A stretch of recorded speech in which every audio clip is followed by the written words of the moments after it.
Sepanjang sejarah Islam hingga saat sekarang ini, tidak hanya banyak kita menemukan negara Islam yang dapat dijadikan cerminan masyarakat Islam, sebagaimana halnya negara Pakistan, yang sejak lahirnya disebut sebagai negara Islam. Islamabad adalah ibu kota Pakistan yang terletak di dalam wilayah ibu kota Islamabad. Pada tanggal 14 Agustus tahun 1947, secara resmi Pakistan memisahkan diri dari India menjadi negara merdeka. Awalnya, Pakistan terdiri dari dua wilayah yang terpisah, yaitu di timur dan barat India.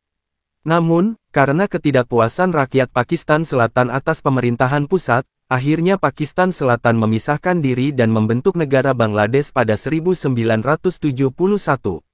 Fakta menarik yang ada di negara Pakistan di antaranya adalah rumah bagi gunung tertinggi di dunia, pelabuhan laut dalam terbesar di dunia, jalan beraspal tertinggi di dunia, produsen sepak bola terbesar di dunia, lapangan polo tertinggi di dunia, punya senjata nuklir, rumah bagi peraih Nobel termuda, Malala Yousafzai, peradaban tertua dan terbesar di dunia. Penyebaran Islam di Pakistan terlihat pada periode abad pertengahan awal 642-1219 Masehi.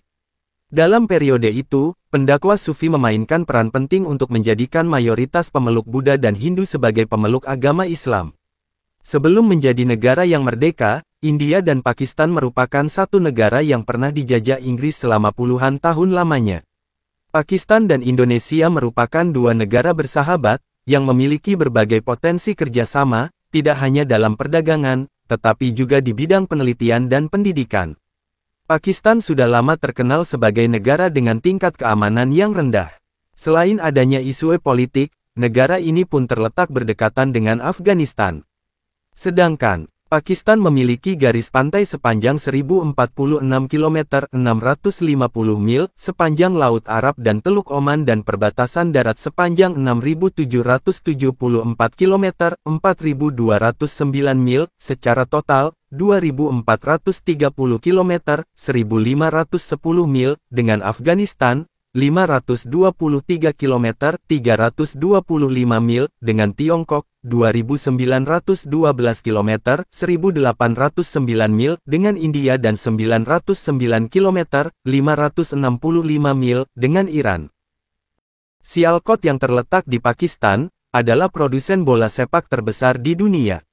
Pabrik-pabrik lokal di wilayah ini menghasilkan 40-60 juta bola sepak per tahun, yang kira-kira 50-70% dari total produksi dunia. Industri manufaktur sepak bola sekarang terdiri dari lebih dari 200 pabrik. Pakistan memiliki sistem irigasi berbasis kanal terbesar di dunia. Pakistan memiliki jaringan ambulans terbesar di dunia. Perkiraan populasi Pakistan adalah 223.819.000 pada tanggal 1 Juni tahun 2021, menjadikannya negara terpadat kelima di dunia. Pakistan memiliki ATM tertinggi di dunia. ATM dioperasikan oleh Bank Nasional Pakistan dan dipasang pada ketinggian 16.007 kaki di atas permukaan laut, di perbatasan Khyber Pass.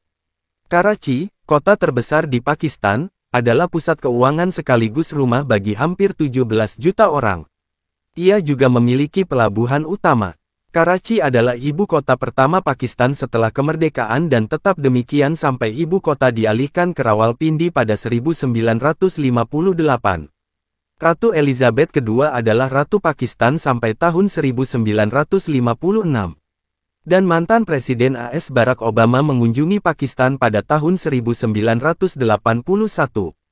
Jus tebu adalah minuman nasional Pakistan. Di Pakistan, itu juga dikenal sebagai Roh. Dua Chagori adalah puncak gunung tertinggi di Pakistan dan tertinggi kedua di dunia. Mereka juga memiliki spesies langka, blind dolphin yang ditemukan di perairan Sungai Indus. Ini adalah spesies lumba-lumba air tawar kedua yang paling terancam punah di dunia. Yang pertama adalah lumba-lumba Sungai Yangtze yang punah secara fungsional. Pakistan juga membuat sejarah dengan hakim sipil termuda di dunia. Muhammad Ilyas lulus ujian ketika dia berusia 20 tahun dan 9 bulan dan dengan demikian menjadi hakim sipil termuda di dunia.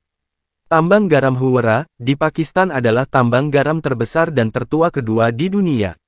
Pakistan memiliki satu-satunya gurun pasir subur di dunia, Gurun Thar Parkar, yang terletak di Provinsi Sindh. Menurut sebuah survei, Pakistan memiliki satu lagu kebangsaan terbaik dunia. Durasi lagu kebangsaan Pakistan adalah 80 detik.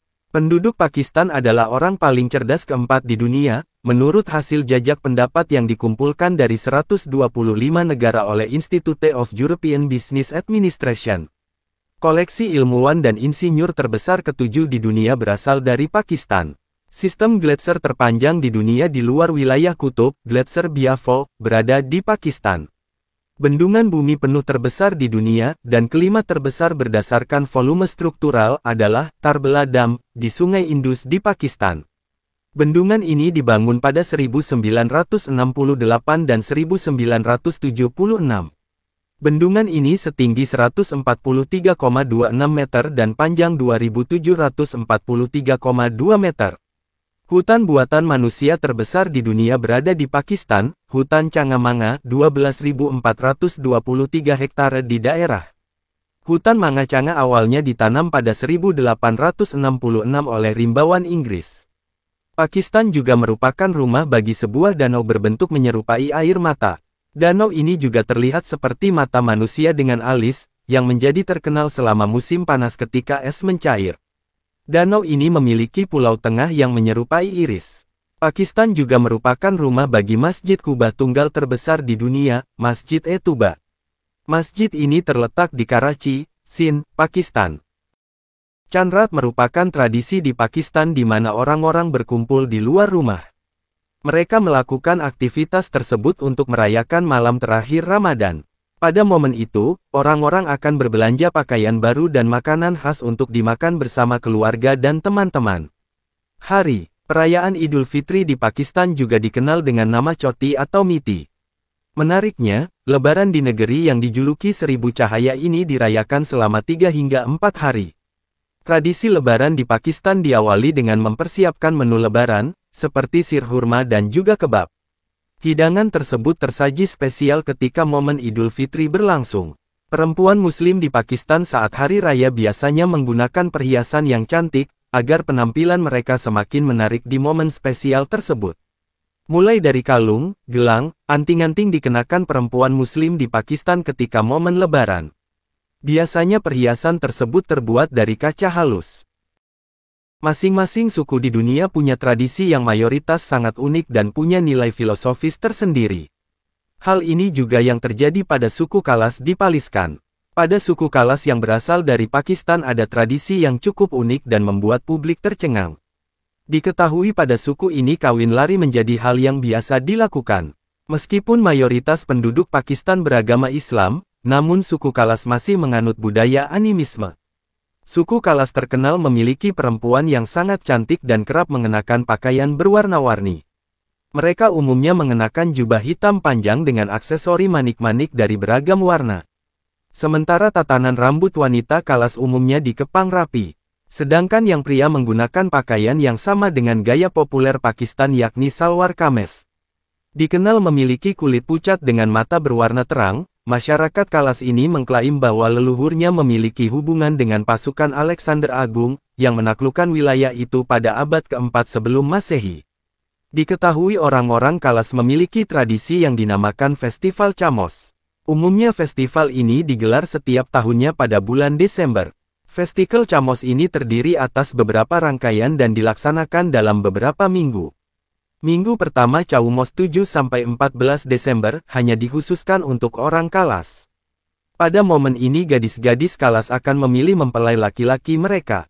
Pada minggu kedua Chaumos 15-22 Desember orang-orang berterima kasih kepada dewa mereka dengan tarian dan musik.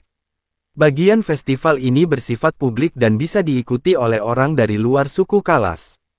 Selain musik dan tarian, pada momen ini juga dilakukan pengorbanan dengan banyak kambing. Itu didedikasikan untuk dewa Balimain yang diyakini berkunjung dari tanah air mereka selama pesta. Pengorbanan makanan ini dilakukan untuk mengenang para leluhur. Pada momen Chaumos ini para pria Kalas juga akan diasingkan ke pegunungan dan tinggal bersama kambing. Selama masa pengasingan tersebut mereka ditantang harus bisa bertahan hidup dengan hanya mengonsumsi daging dan susu kambing.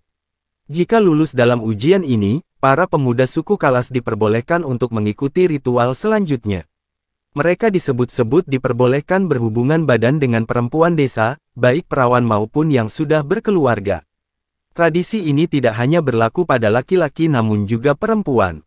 Meski begitu, tradisi ini masih perlu dilakukan konfirmasi lebih lanjut.